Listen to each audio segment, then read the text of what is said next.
Bienvenidos a su primer programa del año 2025. Felicidades para todos. Gracias por su sintonía en este año. Recuerden que siempre se pueden comunicar con nosotros ahí en las redes, en los números que aparecen en pantalla, y estamos dispuestos a seguir sus consejos, traer invitados. Y antes de empezar en materia del tema del día de hoy, vamos a hablar un poco de lo que ha sido el acontecer de los últimos días. Para empezar, la muerte del presidente Jimmy Carter a los 100 años.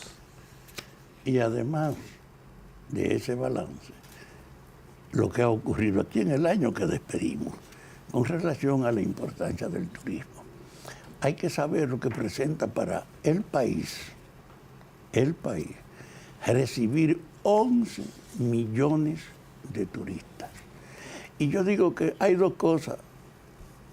El envío gratuito de las remesas y el turismo son los dos ejes hoy de la economía dominicana. No por un programa de un partido o de un presidente, sino como un resultado de la vida. Porque nosotros nos convertimos en una referencia turística cuando al partir del virus general que estuvo afectando, aquí era que se podía venir con garantía de no contaminarse. Y comenzó un incremento que sobre todo encausó en los turistas que no tenían confianza en otros pueblos de Estados Unidos venir para acá. Y nosotros nos hemos convertido en la mejor referencia del turismo de Estados Unidos, en la remesa de Estados Unidos. Y en función de eso, entonces agreguemos el turismo. Ustedes saben lo que son 11 millones de turistas, o lo que es lo mismo, casi 1 millón mensual, 200.000 personas semanales, 200.000 personas semanales, más un poco de 200.000 han estado llegando.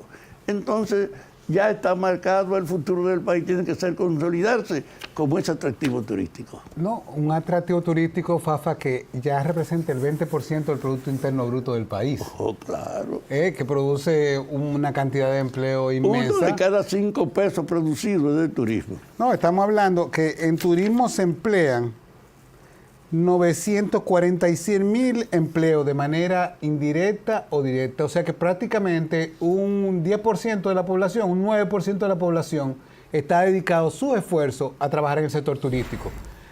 Como dicen por ahí, no es paja de coco lo que representa eso para nosotros. Indica que con la presencia de mejorar a Puerto Plata, que tiene un centro de atracción importante, con el problema de la expansión en el este del país, de una referencia turística que va a ser una guía para América Latina, con el problema de Pedernales, un basurero convertido en un atractivo turístico. Y aquí en la capital, y lo mismo está hasta en la frontera y en todas partes. Yo insisto, el turismo se ha impuesto aquí como el eje fundamental de la economía, no por programa de nadie, sino por un resultado de la vida. Y eso le da más importancia, porque ahora el problema nuestro es ampliar las bases para disfrutarlo y también las relaciones para aumentar de esos 11 millones a 15 millones el próximo año. Y siguiendo en esa tónica, el año entero nos hemos pasado siguiéndole los pasos al Infotep, porque creemos que la educación es el motor del desarrollo. Y así como el Infotep ha desarrollado una labor increíble en la frontera, como parte del proyecto Mi Frontera, del Ministerio de Economía, asimismo, el Infotep ha seguido creciendo y este año tienen un plan de inversión de 400 millones de pesos para el mobiliario de todos los nuevos centros que están construyendo en todo el país. Se estima que van a capacitar un 11% más ya para el próximo año. O sea que el trabajo sigue constante ahí y mientras ese trabajo sigue constante, hay gente que se sigue destacando y que ha dejado huella en este año. Por ejemplo, nuestra ministra del Interior, que vamos a tocar en el próximo bloque, Farideh Raful, y lo que ha representado para tantas familias dominicanas estas Navidades. Señores, quédense con nosotros hasta el próximo bloque.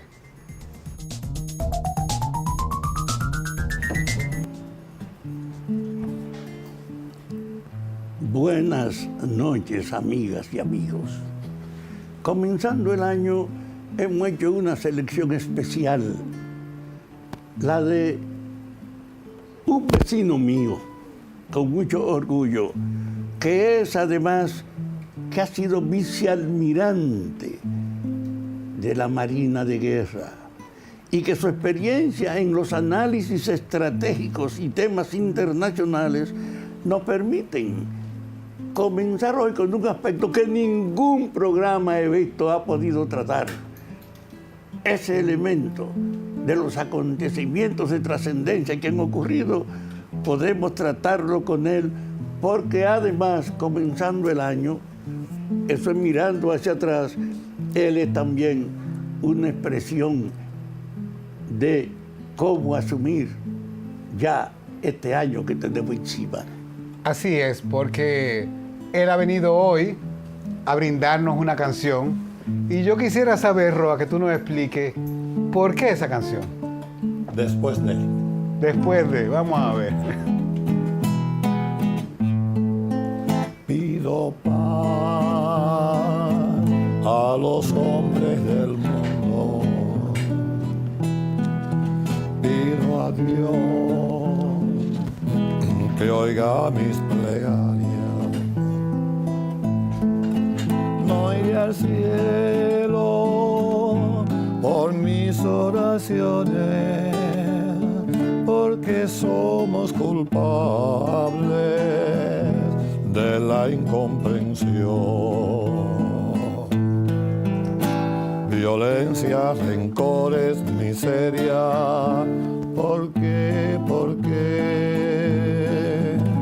se matan los hombres la tierra? ¿Por qué pediré con los brazos abiertos? Amor más amor, amor más amor.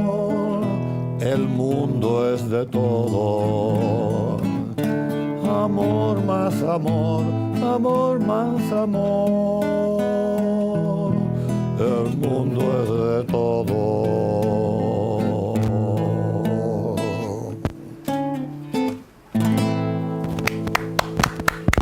Creo que entendimos el sentido de la canción. No, Sí. no merita explicación. No merita explicación. Ahí la obligación.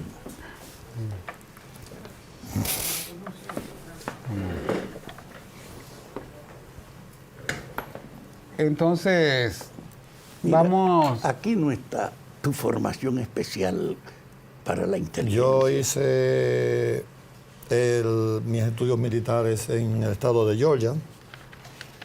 Digo, ya comenzamos. Sí, sí, estamos grabando. Y también hice la guerra política, mejor dicho, desarrollo nacional en Taiwán. Estuve estudiando en Taiwán, también en Bolivia, estuve en Guatemala, El Salvador, como parte de la tesis y ya de grado del estado de Georgia, específicamente en la Escuela de las Américas de Fort Benning, en los Estados Unidos. Y luego fue desarrollo nacional en Taiwán. Es decir, tu presencia es la de un egresado a nivel de la inteligencia de centros de calificación internacional. De análisis. O de investigación nacional. Bueno, más que otra cosa, podríamos decir que la formación militar realmente que yo recibí en los Estados Unidos es una formación general. Por eso se llama General Staff, porque fue en todos los ámbitos de la carrera militar. Y luego también ya me acabo de especializar en el tema de Taiwán y el desarrollo nacional, lo que antes era la guerra política. Bien, por eso es válido comenzar preguntándole su visión sobre la muerte de Jimmy Carter. Bueno, ironía de la vida, yo precisamente ingresé, y valga la pequeña introducción, sí, yo ingresé en el 77 a la Armada y terminé en el 81, Jimmy Carter en el 77-81, y casualidad de la vida, y precisamente me llamó mucho la atención desde el principio cuando Jimmy Carter era incluso senador del estado de Georgia. que fue donde yo estudié, y fue gobernador y senador. Pero siempre él llamaba mucho la atención el tema de Latinoamérica. Él siempre planteaba que los republicanos no tenían como esa visión clara de lo que era atender a Latinoamérica. Se preocupaban tanto por Europa, por el continente asiático, y no le prestaban atención a Latinoamérica. Y resaltaba en muchas ocasiones que el mismo Japón, la China que resurgía, y otros países de la región estaban haciendo esfuerzos, en la misma Rusia, estaban haciendo esfuerzos ingentes por presencia en Latinoamérica. Sin embargo, Estados Unidos no se preocupaba mucho por eso. Y él insistía en que había que poner el oído humano en Latinoamérica. Fue una de las cosas que más, a mí particularmente, me llamó la atención. No, de esa época podemos decir que fue el presidente norteamericano que de verdad empezó con una política fuerte con el asunto de derechos humanos. Porque en mi visión como historiador hemos tenido la tragedia en el siglo pasado de que tuvimos por la Guerra Fría muchos países de Occidente apoyando a regímenes dictatoriales y muchos países socialistas que eran regímenes dictatoriales. Sí, correcto. Tuvimos como una espada contra, parece que estábamos cruzados, teníamos muchas oportunidades. Y ahí estuvo, y después además, el que sucede a Jimmy Carter, que es Ronald Reagan, que por eso es que la justicia debe actuar siempre, conspiró con los iraníes para que soltaran a los rehenes después de las elecciones. O sea que llega Reagan y lo que pasa es que todos esos avances en derechos humanos que quiso implementar Jimmy Carter se fueron a pique. Tuvieron un retroceso importante. Tuvo un genocidio Sí, en sí. Salvador, Así la guerra con los sandinistas, fue terrible. O sea que Jimmy Carter fue una luz democrática para el continente. Fue una esperancita ahí, un momentico ahí. No, podemos decir incluso que fue un auténtico demócrata. Sí, porque Fue un auténtico demócrata. Él desde un principio se identificó y eso le costó, eso tuvo su costo político, porque inclusive le costó la reelección, que no pudo hacerlo. Pero ya lo que tiene que hay una manifestación más clara está el tema del Tratado del Canal de Panamá, que precisamente ahora lo tenemos otra vez en agenda, ¿no? desafortunadamente en agenda, increíblemente. Yo pensaba que ya era un tema terminado, ¿verdad? Pero ahí vuelve de nuevo y me imagino que en eso creo que vamos a hablar un poco más adelante, pero sí, una de las cosas más importantes a resaltar ya en lo que tiene que ver con República Dominicana es el tema de cómo Jimmy Carter influyó en la democracia en nuestro país. Se trata de que teníamos un periodo férreo de 12 años en los cuales en las elecciones del 78, que yo recuerdo muy bien ese acontecimiento porque incluso ya yo era militar, recuerdo noches... Ustedes lo acuartelaron. Sí, pero fueron noches amargas porque incluso llegó un momento en que de 6:30 de la tarde como hasta las 9 de la noche se fue la comunicación, no había comunicación. Y luego cuando es restablecida la comunicación, sale Balaguer aventajado. Entonces, eso fue un asunto en el que Jimmy Carter, y eso hay que reconocerlo. Señores, yo tenía 11 años de edad. Y usted no se imagina levantarse con la foto de los militares encima de la barda presidencial, que eso, no sé de qué periódico fue. Bueno, yo creo que el pueblo debe saber, no solamente de colocarlo ahí, sino que los militares teníamos que colocarla en las almohadas. Los militares teníamos que poner el cuadro del presidente Balaguer en la almohada para recordar que ese era el comandante en jefe. Y recuerdo muy bien que ya en la noche del 16 de mayo del 78, que ahí hubo una gran intervención de Jimmy Carter, y eso hay que reconocerlo, porque conversó con el presidente Balaguer sobre la necesidad de que entregara el poder. Que tenía que entregar el poder porque había perdido las elecciones, aunque fue un margen muy reducido, pero la perdió. Y pese a su fraude. Entonces, aquella frase famosa que escorría en los cuarteles cuando decían a los generales: ahora ustedes defienden como niñas lo que no supieron defender como hombres. O sea que él esperaba que iba a haber un apoyo militar y no fue así.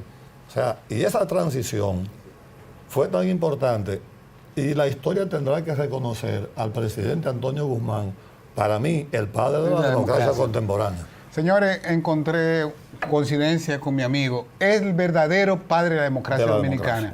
Nos sorteó de un país que no estaba acostumbrado a vivir democráticamente, al cual le dieron un golpe de Estado en 1963, y después triunvirato, y después intervención norteamericana, y después unas elecciones ahí.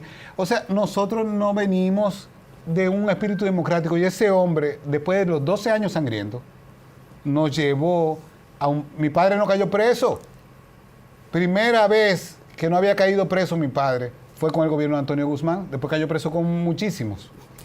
Pero hay algo más, El presidente Jimmy Carter le manda una correspondencia al presidente Balaguer, donde lo felicita. Claro, es un tema de una correspondencia con un estilo de diplomacia, donde le dice, gracias por reconocer que la democracia tiene que seguir avanzando y que realmente usted perdió. Y es la primera vez en la historia que Balaguer no le contesta una carta a un presidente de Estados Unidos. No se la contestó. Pero hay algo más. Yo recuerdo muy bien que estando ya el presidente, y esto es bueno que lo sepa el pueblo dominicano, porque es que parece que todavía no acabamos de entender la importancia de la democracia y el papel de Antonio Guzmán en todo esto. El presidente Guzmán en la transición visitó los cuarteles y entre ellos fue una vez a la Academia de Cadetes de la Batalla de la Carrera, donde yo estaba. Y ahí yo recuerdo muy bien cuando él hizo un recorrido por los cuarteles y cuando él vio la foto del presidente Balaguer en la almohada, él dijo, eso no lo entiendo, alguien me podría explicar por qué cada cadete tiene una fotografía del presidente Balaguer en la almohada. Bueno, lo que pasa es que ese es el comandante en jefe, para que los cadetes sepan que ese es el comandante en jefe de las Fuerzas Armadas. ¿Y qué nivel académico tienen los cadetes? Deben ser bachilleres. Y no tienen la capacidad para entender que el comandante en jefe es el presidente de la República sin tener que poner esa foto ahí. El 16 de agosto yo no quiero esa foto ahí. Y ustedes como militares deben comenzar a entender que no hay forma de ligar la política con lo militar. Porque no hay cosa más ridícula, dijo el presidente Guzmán, no hay una cosa más ridícula que un político queriendo ser militar y un militar queriendo ser político. Antonio Guzmán, señores. Un ejemplo que todavía le debemos tanto. Jimmy Carter tuvo mucho. Pero lo importante es el aporte que está refiriéndose a un momento del cambio de una continuidad del terror sin ningún respeto por las cosas. Con Guzmán comenzó esa batalla que aún está en pie. Pero que ha sido irreversible, por tu formación y que iniciamos esto hablando del juicio de Carter, yo creo entonces que lleguemos a la actualidad. ¿Cuál es la visión tuya sobre ese genocidio de Medio Oriente? Gaza, 45.000 víctimas, tensiones con Israel y Líbano, Irán. ¿Cómo tú ves esa manifestación en el marco de tu formación de inteligencia? Bueno, yo pienso que el año pasado fue un año muy traumático. Sobre todo el grupo Hamas hizo un ataque a Israel que todos recordamos, pero primero tendríamos que decir cuál fue el motivo de ese ataque, qué perseguía ese grupo y si obtuvo lo que quería. De principio sí obtuvo lo que quería, porque el grupo Hamas, cuando hizo el ataque, para mí quería tres cosas. Lo primero era conseguir un contraataque con una fuerza desproporcionada para poder conseguir el apoyo de la región en cuanto a la masacre que podía venir después. Y de hecho, con los ataques desproporcionados que hizo Israel, es decir, fue prácticamente una exageración. Todavía hoy se entiende que Israel ha hecho ataques y que ya no es necesario tanta fuerza. Precisamente ese grupo quería eso, por un lado. No, es que para certificar, para como apuntalar eso, es importante saber que la Corte Internacional de Justicia ha condenado a Israel, le está diciendo que está haciendo un genocidio, esto es una violación de los derechos de la gente. Tienen más de un año a todo el pueblo de Gaza, dando vueltas, señores, saliendo de su casa, rompiendo las casas, bombardeándolas y dando vueltas. O sea, es trágico ver como del genocidio de los judíos, que se dijo que nunca más, que se trabajó para que eso no volviera a ocurrir, pueda suceder frente a nuestros ojos una barbarie como esta. Una barbarie. Y sobre todo, otra de las cosas que quería el grupo era poder conseguir volver otra vez en carpeta, poner el tema de Palestina. Que lo consiguieron, porque eso es lo que querían, llevar eso. Y también lo otro era, por lo menos para mí, es tocarle el ego, darle al ego de Israel, que siempre por historia y hasta la Biblia consideró que es como la tierra santa y la tierra que es impenetrable, invencible, y ellos prácticamente le dieron al ego.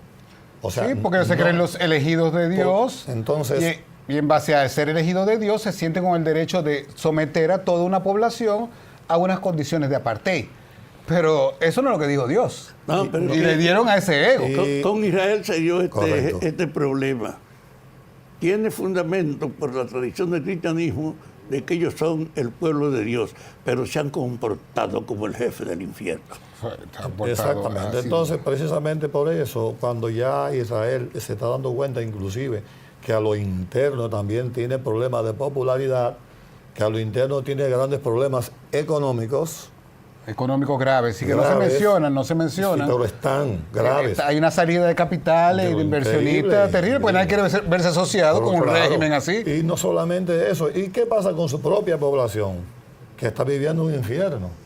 También, entonces ya Netanyahu ha llegado a un punto de desgaste en el cual, inclusive el mismo presidente Biden, que todavía no ha entregado el poder, es el primero que le ha dicho, oye, te has llevado de la rabia que te ha causado el ataque que te hicieron y eres víctima de tu propia rabia. Nosotros aprendimos del 11 de septiembre que no podíamos hacer eso. Entonces, tú estás repitiendo lo mismo y yo te estoy aconsejando que no seas víctima de tu propia rabia con esa desproporción. Sin embargo, en su agenda está que no esté en agenda el tema de Palestina. Señores, con esa idea los dejo para el próximo bloque, que vamos a continuar con las repercusiones del conflicto palestino en el Medio Oriente. ¿Qué pasó en Siria? ¿Qué ha pasado en el Líbano? ¿Cómo van las cosas en Ucrania? Y para concluir, vamos a hablar un poco de cómo fueron estas Navidades con nuestra nueva ministra del Interior. Señores, quédense con nosotros hasta el próximo bloque. Vamos entonces a repasar brevemente los principales conflictos que todavía están tocando la palestra internacional. Y esos son Siria, que finalmente hemos salido de los Assad, que fueron hace casi 60 años parte de un movimiento pannacionalista árabe que llegó a formar un partido en el cual estaban Irak y estuvieron varios partidos que se llamó el Ba'ath. Pero de ese experimento pannacionalista, los que salieron fueron grupos de dictadores, y Assad fue uno de ellos. Pero la caída de ese régimen ha presentado nuevos problemas, porque, por ejemplo, los que han tomado el poder eran antes de un grupo terrorista que ahora se han desligado de eso y lo están haciendo bastante bien. En la palestra pública, por lo menos. Bueno, se han puesto trajes, pusieron una mujer a manejar un ministerio, quieren decirle a las comunidades minorías que no le van a hacer daño. Por lo menos así ha empezado. ¿O cómo lo percibes tú? Digamos de entrada, de principio, digamos que debemos ser cautos en cuanto a eso, porque no es posible que un grupo que ha sido uno de los más temerosos, los más arbitrarios que ha pasado, y que de un momento a otro entonces vienen como una reivindicación que no tiene como que no tiene una confiabilidad. Vamos a ver lo que dice ese escenario con respecto al Líbano. Y sobre todo también vamos a señalar, y bueno que eso estemos claros, que Turquía en un momento jugó, y ahora para mí también ha jugado un papel estelar, porque Turquía y el Líbano tenían una situación. Porque fíjate que el presidente del Líbano estaba presionando a Turquía. Y Turquía también estaba presionando a Líbano. Mira, a Siria. Nosotros necesitamos que tú te lleves toda esta gente aquí. Tenemos 3 millones de sirios aquí. ¿Qué vamos a hacer con esta gente aquí? Y ahí hubo cierto disgusto. Parece ser también que otra de las cosas que influyó mucho fue el tema del ayatolá. Hay que tener cuidado con eso. Cuando pasó esa dictadura de él, que fue sorprendido prácticamente por esos grupos, pues hay un giro en la región que creo que amerita que lo analicemos muy, muy al paso, porque es una situación muy complicada con respecto al asunto de Turquía. Turquía jugó un papel importante. Es que con Turquía el asunto es que los turcos no quieren a los kurdos. Y por un lado tienen la mayor cantidad de inmigrantes de la guerra de Siria, están todos en Turquía. Entonces Turquía empezó primero ocupando lo que ellos llamaron como un espacio de amortiguación, una zona de amortiguación dentro del territorio de Siria. Que debía ser de carácter temporal, pero se han quedado ahí. Se han quedado ahí, eso es una. Y la otra también importante a señalar para terminar el tema de Siria es que también sus aliados a última hora no lo ayudaron. No lo ayudaron, no, los rusos no podían ayudarlos, los rusos desgastados por una operación, y ahí saltamos a Ucrania, por una operación de 3 días. Vamos a tomar Kiev en 3 días, todo el mundo celebrando. Pero esa frase ya que han quedado para la historia, que además puede ser apócrifa, puede ser mentira que él dijo eso, pero ya es parte del folclore popular, que cuando los rusos entraron el 22 de febrero de hace 3 años a Ucrania, están llamando a Zelensky y Zelensky le están ofreciendo transporte para salir de Kiev. Y él dice, yo no quiero transporte, yo lo que quiero es armas. Y con eso, yo recuerdo cómo se habló con todos los líderes europeos que lo daban por perdido. Y cómo ese discurso de ese hombre motivó a todos y los acobardó. Les dijo, son unos cobardes prácticamente. Se tuvieron que unir a él. Y ahora Ucrania cuenta con el apoyo de 50 países. Para mí, desde que se consolidó en los apoyos a Ucrania, yo dije, se va a perder. No hay ningún país que pueda resistir con 2 aliados a las potencias económicas produciendo para otro país. E inclusive, un país que está haciendo ahora una industria bélica sorprendente, del futuro, porque son ahora los más avanzados en la técnica de drones con muy poco costo. Bueno, te voy a decir algo, si Rusia se dedica solamente a resistir ataques, es suficiente para llevar la ventaja. Solamente con la cantidad de población que tienen. Y no es que tienen la industria de la guerra. Ellos tienen la industria de la guerra y Ucrania no la tiene. O sea, Ucrania depende de un tercero, porque Ucrania no produce. Sin embargo, si tú me atacas, yo espero que tú ataques y yo te voy a aguantar la resistencia. Ahora tú no vas a aguantar a menos que no te ayude un tercero. Yo quiero decirte que he estado sosteniendo la idea que estamos asistiendo a un momento estelar del desarrollo histórico. Primero porque durante más de 100 años Estados Unidos fue el centro de un mundo unipolar y tenía el control cívico y militar del mundo. Hoy se ha roto el mundo unipolar, está creciendo la diferencia de otras organizaciones. Y en la guerra que Estados Unidos tenía sin discusión el poder, es que más se ve su decadencia. Con toda Europa apoyando en Ucrania, y Estados Unidos sabe que no le va a ganar a Rusia. Bueno, ahí discrepo con mis 2 compañeros de trabajo, pero eso es parte del asunto. Yo espero que este año ese conflicto sea resuelto. Pero una de las cosas que también podemos decir, como repasando ya y saliendo del Medio Oriente un poco, las cosas que han pasado en Latinoamérica que son impresionantes. Por ejemplo, tuvimos la primera presidente en México, después de 6 años de un gobierno muy rompedor, del cual se pueden decir muchas cosas, pero del cual millones salieron de la pobreza, que fue el gobierno de López Obrador. Y ahora, para eso mismo, vamos a poner un pequeño corte de la presidenta de México, por favor, en pantalla. A ver si lo tienen ahí. Porque las palabras que dice ella, creo que son para cualquier mujer latinoamericana, son válidas.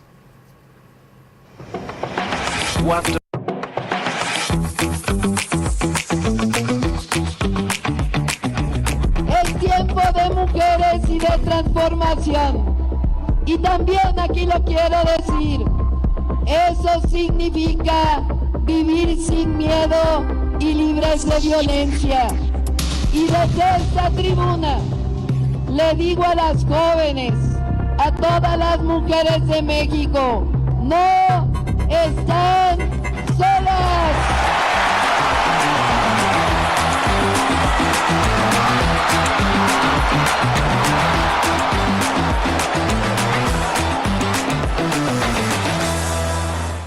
Como pueden ver, este lindo mensaje de Claudia diciéndole a la mujer mexicana que tienen derecho a vivir sin violencia es el mismo mensaje que las mujeres dominicanas y de toda Latinoamérica necesitan escuchar de sus presidentes.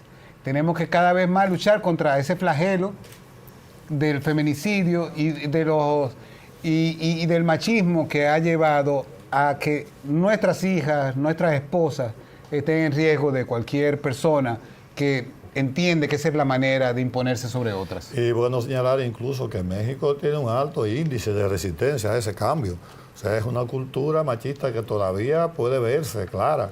Eso es alarmante, incluso en comparación con estos países de América del Sur y eso es mayor. Ahora bien, el caso específico de la presidenta Claudia, hay otras cosas importantes a señalar. Ella es, creo que la presidenta número 13, ya en América, creo que sí, ahora es la número 13. Pero es algo que hay que pararse a estudiar porque no es una presidenta que tiene en la mano una agenda cualquiera. Tiene una situación bastante difícil. Estamos hablando de una presidenta que es recién electa y es un presidente recién electo y vamos a ver en esa agenda qué va a suceder cuando Donald Trump le trate los principales 3 ejes que fueron los ejes temáticos que lo llevaron a él, al triunfo. Hablemos el tema migración, el tema frontera, el tema fentanilo. Señores, el fentanilo se llevó casi 110,000. Lleva casi 110,000 víctimas. El fentanilo, y eso es un anuncio de confrontación con México. ¿Perdón? Es un anuncio de confrontación con México porque el canal de los migrantes es México. No, pero además también México también tiene un reclamo. México dice, paren el trasiego de armas. Ustedes saben que en muchos estados de Estados Unidos, tú con 18 años puedes comprar un fusil. Sin registrar, en bazares se pueden comprar armas. Y los carteles mexicanos se nutren de las armas norteamericanas. O sea que va a haber un debate entre ambos puntos de vista. Pero arréglame esto, quítame esto. Habrá que ver. Va a ver qué el va a hacer. escenario en cierto modo es un poco fuerte, pero si ella, vamos a ver si ella sigue los lineamientos, o por lo menos la asesoría de AMLO, de López Obrador. Sí, porque le fue bastante bien con AMLO, porque le fue bien. increíblemente. Él Lo manejó. Es un negociador. Lo manejó. Es un negociador y Donald Trump es un negociador. Sí. Posiblemente eso, habría que ver el carácter de ella también, si en un momento dado ella dice, me libero de esta situación y voy a hacerlo a mi manera. Pero hay también eso un me podría aporte. ayudar mucho. Hay también un aporte. Al tiempo que ella era elegida en México, competía en Estados Unidos con mucha perspectiva una mujer por la presidencia. Y recientemente han escogido una mujer en Honduras. Y en Sudamérica hay otras. Y el momento de incremento de la importancia de la mujer y de avanzar para lograr efectivamente liquidar la discriminación con la que se tratada está en marcha, que es una buena. Bueno, yo creo que auguramos que este año, particularmente yo pienso que no es lo que otros ven, que es un año que va a ser terrible, pesado, todo lo contrario, va a ser un año de grandes oportunidades, porque ahora mismo México va a tener unas oportunidades de negociación con un negociador, pero también ahí tenemos el caso de Guatemala, que es un país... Y este caso, es que pudiera Panamá. ser... Señores, tenemos la oportunidad como país. Los Estados Unidos han amenazado a los países que se unan al BRIC, que si crean una moneda van a tener problemas. Si se arma una guerra de aranceles con Brasil, con la India, con China, el país que esté más preparado para tener ofertas, para llevar al mercado norteamericanos a precios preferenciales, como casualmente en nuestro tratado de libre comercio con Estados Unidos, va a tener ganancias inimaginables. País tenemos que prepararnos para eso, porque si ese conflicto resulta, lo lamento por los países, espero que no, pero si eso pasa, el país tiene que estar preparado. Pero permíteme una opinión. Mi visión es que en este momento que está terminando el monopolio de Estados Unidos en el mundo, se abre la posibilidad para los dominicanos que tenemos la mejor relación en la historia con Estados Unidos, por las remesas y por los turistas, que va a hacerlo. Pero si al mismo tiempo nosotros abrimos la puerta al emergente polo de la India, de China y de Rusia, este país tiene todo el derecho del futuro. Por eso yo espero que aquí el gobierno no se vuelva un instrumento de la sumisión a Estados Unidos, beneficiándose de él, y que esté abierto también a la relación con los emergentes, que tienen una moneda para enfrentar el monopolio histórico del dólar. Señores, y ya que hemos, creo que concluido esa área, me gustaría para prefinalizar el programa, referirme un poco a la elección de nuestra ministra de Interior, Farideh Raful, y cómo ha impactado. Señores, hay muchas quejas de gente que no está acostumbrada a que le apaguen la música, que no querían que aceptar eso, que cómo va a ser el sonido, que me hago dinero. Pero ¿y cuántas familias han descansado? Yo pasé por Bellavista, y en Bellavista están también sectores marginales del barrio. Claro. Señores, la gente diciéndole a uno, coño, dormí, o sea, volver a recuperar un poco la paz, porque todos tenemos derecho a divertirnos. Pero la frase esa de Benito Juárez, que usaba mucho Balaguer desafortunadamente, el respeto al derecho ajeno es la paz. Todos tenemos derecho a divertirnos, pero no a costa de otros. Entonces, sí, yo creo que tenemos que seguir avanzando en la certificación de lugares especiales, porque yo no estoy de acuerdo con que la noche termine a las 2 de la mañana. Eso lo suspendieron hace como 15 años porque se sentían incapaces para controlar la delincuencia por la noche. Y eso le hace daño a cualquier ciudad. No, yo entiendo que debe regularse por establecimientos, como en muchos otros países, que funcionan, oiga, hasta la mañana, pero en sus lugares específicos, bajo control. Pero el que la gente tenga paz, yo creo que ha sido un regalo importante que Farideh le ha dado a muchas familias dominicanas. Ahora eso indica que este señor debe volver a tomar su guitarra para que nos despidamos de este programa de una manera, su característica especial. En paz y alegre. Pues lo dejamos a ustedes con nuestro invitado de hoy, el vicealmirante Roa, queridísimo de la familia y del vecindario. Y lo importante es la coincidencia de venirnos a traer este hombre renacentista.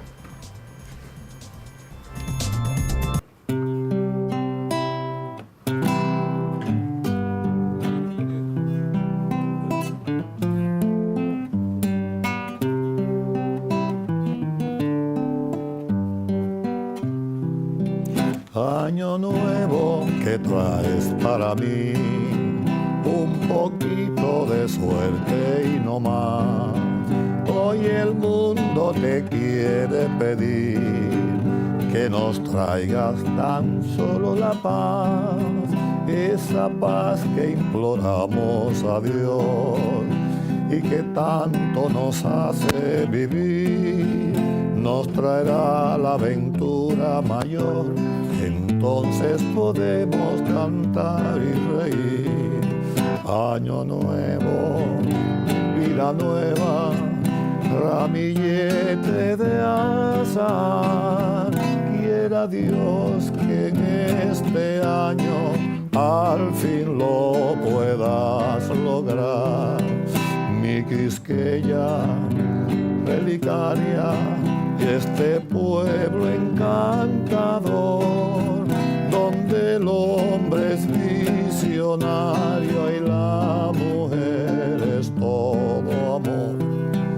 Mi Quisqueya, relicaria, este pueblo encantador, donde el hombre es visionario y la mujer es todo amor.